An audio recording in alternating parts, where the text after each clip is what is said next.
Good afternoon class 8 JNV Pithoragarh. Exercise 3.3 ये related है parallelogram और उसकी प्रॉपर्टीज़ की।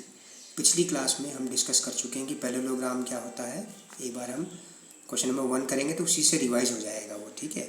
पैरेललोग्राम क्या होता है? ऐसा क्वाड्रिलेटरल जिसमें opposite pair of sides equal और पैरेलल होते हैं। यानी कि ए, जैसे ये फिगर है ABCD एक पैरेललोग्राम क्यों है? क्योंकि AB DC के इक्वल है और AD BC के इक्वल है। ये दोनों pair AB parallel to DC और AD पैरेलल टू BC, ठीक है। तो ये blanks, fill in the blanks वाला क्वेश्चन है और आपको इस प्रॉपर्टी को लिखना है कि क्या दिया है। It is given ABCD is a parallelogram. सबसे पहली बात, ABCD एक पैरेललोग्राम दिया हुआ है। अगर ABCD पैरेललोग्राम है तो AD किसके इक्वल होना चाहिए? अपोजिट साइड BC के। लिखेंगे opposite sides are equal in a parallelogram. इसका रीजन क्या है? Opposite sides are equal in a parallelogram, ठीक है बच्चों। Angle DCB is equal to, तो एंगल DCB क्या है मार्क करके देख लेते हैं हम। ये है DCB, है ना, DCB। एंगल DCB किसके इक्वल होगा? ऑब्वियस सी बात है, एंगल DAB के। एंगल DAB के अपोजिट एंगल्स क्या होते हैं पैरेललोग्राम में? इक्वल होते हैं। कल हमने दूसरी प्रॉपर्टी पढ़ी है ना, opposite angles are equal in a parallelogram, in a parallelogram. तो ये रीजन है इसका, ठीक है। इसी तरह से एंगल ABC और एंगल ADC भी इक्वल होगा। ये दूसरा पेयर, दो ही पेयर होंगे अपोजिट एंगल्स के, ओके। फिर पूछा है कि OC इज इक्वल टू क्या होगा? तो OC is equal to OA होगा। तो ऐसा क्यों आया? क्योंकि देखिए डायगोनल पैरेललोग्राम के एक दूसरे को बाइसेक्ट करते हैं, यानी कि क्या, दो इक्वल पार्ट्स में बांटते हैं। डायगोनल BD डायगोनल AC को दो बराबर हिस्सों में बांटेगा। तो इसीलिए OC is equal to OA। तो आप लिख देंगे diagonals bisect each other, diagonals bisect each other in a parallelogram. तो कल हमने देखा है क्या, कल भी देखा था हमने, ये प्रॉपर्टी है ना, OA is equal to OC और OB is equal to OD। Diagonal BD AC को दो बराबर भाग में बांटेगा, यानी कि OA और OC में, और डायगोनल AC जो है डायगोनल BD को दो बराबर भागों में बांटेगा, OB और OD के बराबर। ये दोनों टुकड़े हो जाएंगे, है ना, ये कहने का मतलब है। अच्छा, फिर देखिए लास्ट प्रॉपर्टी क्या है कि angle DAB plus angle CDA। ये DAB ये है, मेजर ऑफ एंगल DAB ये है, और एंगल CDA, तो ये वाला एंगल CDA। ये दोनों किस तरह के एंगल हैं? एक ही लाइन पे दो एंगल बने हुए हैं, तो ये दोनों क्या हैं? एडजेसेंट एंगल्स हैं। और एडजेसेंट एंगल्स का सम पैरेललोग्राम में क्या होता है? 180 डिग्री होता है। लिखेंगे आप यहाँ sum of adjacent angles, sum of adjacent angles is 180 degree in a parallelogram. ये कहने का मतलब है, ठीक है बच्चों। इस तरह से ये चारों प्रॉपर्टीज हमारी रिवाइज हो गई। क्या क्या है? Opposite sides are equal and parallel in a parallelogram, opposite angles are equal in a parallelogram, diagonals bisect each other in a parallelogram, और चौथी प्रॉपर्टी जो इंपॉर्टेंट है वो क्या है? Sum of adjacent angles is 180 degree in a parallelogram, okay. ये है। Question number 2 को देखते हैं। Find unknowns XYZ in following parallelograms. तो पार्ट 1 देखिए क्वेश्चन नंबर 2 का। एक पैरेललोग्राम है ABCD, XYZ की वैल्यू फाइंड करनी है। अब आप देखिए, अगर ये एंगल ABC 100 है तो एंगल ADC क्या होगा? 100 डिग्री होगा। क्यों? अपोजिट एंगल्स इन पैरेललोग्राम को शॉर्टकट में ऐसे लिख सकते हैं। देखिए दो पैरेलल लाइन खींच के GM लिख दीजिए, ओके। तो Y 100 डिग्री हो गया। Now Y plus Z is equal to 180 degree. Sum of adjacent angles, sum of adjacent angles है ना ये पैरेललोग्राम में, ये दोनों एडजेसेंट हैं, तो या ये दोनों एडजेसेंट हैं, किसी एक से भी कर लीजिए, है ना। Z प्लस 100 से भी कर सकते हैं, कोई दिक्कत नहीं है। Y प्लस Z क्या है? एडजेसेंट एंगल पेयर है, तो Y की वैल्यू हमने फाइंड कर ली, 100 है, plus Z is equal to 180। तो यहाँ से हमें क्या मिला? z is equal to 180 degree minus 100, तो z is equal to 80 degree मिला। अगर z 80 है तो x भी z के इक्वल होगा 80 डिग्री के, क्यों? अपोजिट एंगल्स इन पैरेललोग्राम, है ना। ये क्या है? अपोजिट एंगल्स हैं, x और z अपोजिट एंगल्स हैं। अगर z की वैल्यू 80 आ गई तो ये x की आ गई।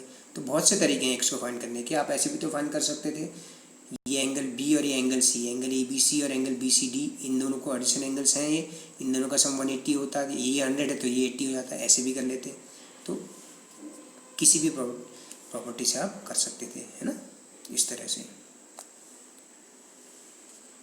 एक बार फिर से दोहरा देता हूँ, y 100 क्यों आया? क्योंकि y और 100 डिग्री एंगल जो है, एंगल ABC और एंगल ADC, ABC और ADC एंगल अपोजिट एंगल्स हैं पैरेललोग्राम की, तो y की वैल्यू 100 हो जाएगी। अब y और z क्या है? एडजेसेंट एंगल्स हैं, और पैरेललोग्राम में एडजेसेंट एंगल्स का सम क्या होता है? 180 डिग्री होता है। तो सॉल्व किया तो z इज इक्वल टू 80 आया। अब z और x अपोजिट एंगल्स हैं, तो जो वैल्यू z की है वही वैल्यू x की भी है, यानी कि 80 डिग्री। ओके, दूसरा फिगर देखते हैं इसका, ठीक है। एक्स वाई जेड निकालना है आपको। ओके, तो पहले हम x निकाल लेते हैं। देखिए x plus 50 degree is equal to 180 degree. देखिए ये x और ये 50 एडजेसेंट एंगल्स हैं, adjacent angle sum of parallelogram. तो x इज इक्वल टू आ गया 130 डिग्री। x की वैल्यू 130 आई तो y की वैल्यू भी 130 ही होगी। y is equal to x is equal to 130। क्यों भाई? ये दोनों की वैल्यू इक्वल क्यों आई? क्योंकि अपोजिट एंगल्स हैं पैरेललोग्राम के। तो opposite angles of parallelogram are equal. Opposite angles of parallelogram are equal, है ना। अच्छा, y की वैल्यू आपको 130 डिग्री मिल गई, तो z आप बहुत सारे तरीक़ों से निकाल सकते हैं। पहला तरीका क्या है कि आप अगर ये 50 है, एंगल ADC 50 है, तो एंगल ABC भी 50 होगा, ये वाला एंगल भी 50 होगा, ठीक है। फिर ये दोनों लीनियर पेयर बना रहे हैं। ओके, ऐसे भी कर सकते हैं। या आप देखिए DC is parallel to AB and BC is transversal.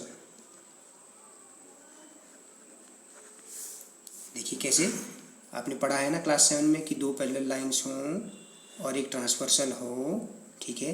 तो ये दोनों किस तरह के एंगल हैं? अल्टरनेट इंटीरियर एंगल्स हैं, है ना।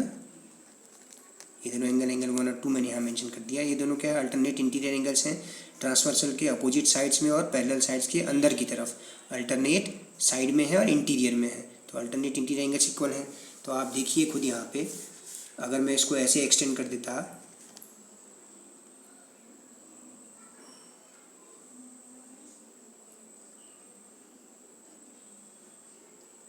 अगर मैं इसको ऐसे एक्सटेंड कर दूं, इसको और इसको ऐसे एक्सटेंड कर दूं, तो देखिए ये पैरेलल लाइन, ये ट्रांसवर्सल, तो ये दोनों क्या है? अल्टरनेट इंटीरियर एंगल पेयर है। तो z और y की वैल्यू सेम होगी। यहाँ पे आप लिख देंगे अल्टरनेट इंटीरियर एंगल्स। ओके, ये दोनों पैरेलल, BC और AB पैरेलल, और ये ट्रांसवर्सल हो गई साइड BC। ओके, तो आप देखिए यहाँ पे ये अल्टरनेट इंटीरियर एंगल पेयर है पैरेलल लाइंस में, ठीक है। इसको मैं डार्क अगर कर दूँ, अब आपके समझ में आ जाएगा। देखिए ये वाला एंगल और ये वाला angle alternate interior angle pair है, तो ये दोनों क्या होंगे? इक्वल होंगे। जब दो पैरेलल लाइंस पे एक ट्रांसवर्सल कट करती है तो अल्टरनेट इंटीरियर एंगल्स इक्वल होते हैं। दूसरा तरीका मैंने आपको ये बताया कि आप ऐसे भी कर सकते हैं, ये 50 है तो ये भी 50 हो जाता, फिर ये दोनों लीनियर पेयर से सॉल्व कर लेते, ये 50 तो ये 130 हो जाता, ठीक है। ऐसे भी कर सकते थे। थर्ड फिगर देखिए बच्चों, ये पैरेललोग्राम है, ABCD पैरेललोग्राम है। ये 90 है तो ये भी 90 वर्टिकली अपोजिट एंगल्स, ठीक है। x is equal to 90 degree, ठीक है ना। तो आप देखिए इन, यहाँ इसका अगर O कह दूँ तो in triangle BOC x plus y plus 30 is equal to 180 degree. Sum of angles in triangle of triangle. Okay, तो x की वैल्यू 90 है, y फाइंड करना है, तो y plus 120 is equal to 180, तो y इज इक्वल टू क्या आ गया 180 minus 120, तो y इज इक्वल टू आ गया 60 डिग्री। y क्या आ गया 60 डिग्री। z निकालना रह गया है। x 90 डिग्री क्यों है, देखिए जब दो इंटरसेक्टिंग लाइंस होती तो वर्टिकली अपोजिट एंगल्स क्या होते हैं इक्वल, तो ये दोनों इंटरसेक्टिंग लाइंस हैं, ये 90 है तो ये वाला एंगल भी 90 हो जाएगा वर्टिकली अपोजिट एंगल से। y की वैल्यू क्या आई 60 डिग्री। अब आपको z फाइंड करना है। ओके, तो आप क्या करिए, देखिए इस लाइन को और इस लाइन को देखिए अपोजिट साइड्स को, इन AD parallel BC, AD parallel BC में AC इज ट्रांसवर्सल। आप देखिए AC ट्रांसवर्सल है ना, देखिए अगर इसमें डार्क कर दूं, ये और ये दोनों पैरेलल लाइंस हैं और ये आपकी ट्रांसवर्सल है बच्चों। ओके, तो ये वाला एंगल और ये वाला एंगल अल्टरनेट इंटीरियर एंगल्स बन गए। ठीक है, ज़्यादा कुछ करने की ज़रूरत ही नहीं पड़ी। तो z is equal to y is equal to 60 degree आप कहेंगे अल्टरनेट इंटीरियर एंगल्स। ओके बच्चों, इस तरह से आपको मैं एक होमवर्क देता हूँ।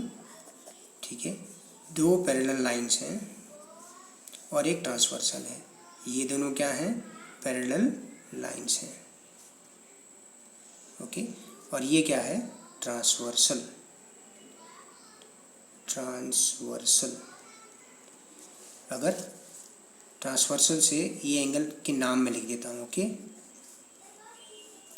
1 2 3 4 5 6 7 8, तो आप क्या करिए करस्पॉन्डिंग एंगल पेयर लिखिए। करस्पॉन्डिंग एंगल्स पेयर 4 पेयर होते हैं। If two parallel lines are intersected by a transversal then corresponding angles are equal. इसी तरह से आप अल्टरनेट इंटीरियर